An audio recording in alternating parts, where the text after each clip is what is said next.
All right, I'm here with Ian Hanomansing, lead reporter for CBC National News.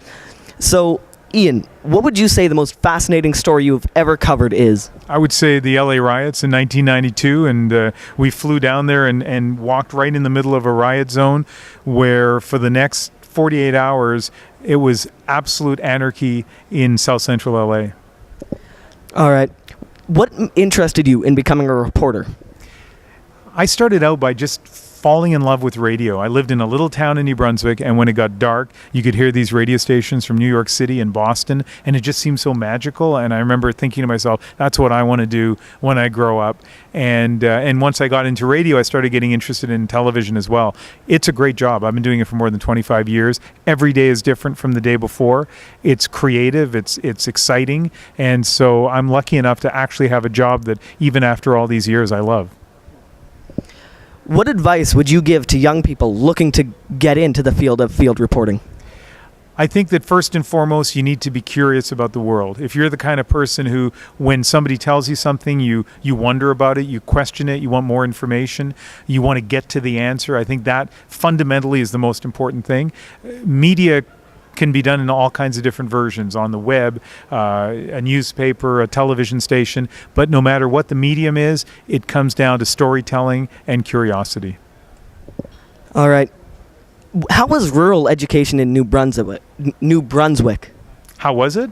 I think we were very lucky. I have nothing to compare it to because I only went, to that one set of schools in that one town. But I feel like we didn't miss out on anything, and the fact that my colleagues ended up doing incredibly well in a wide variety of fields suggests to me that we were very, very lucky. All right. So the town of Sackville, which is, I believe, where you grew up, do you know how they managed to get a university even though they only have 6,000 residents? You sound like an investigative reporter. Why? Explain this to me. It has to do with the history of the Maritimes, very old provinces.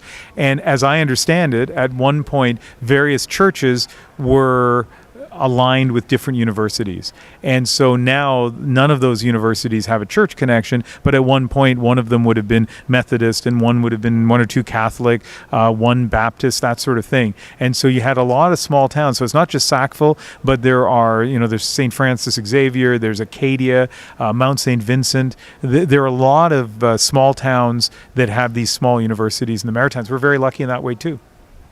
All right. So what do you think is the biggest challenge facing rural education?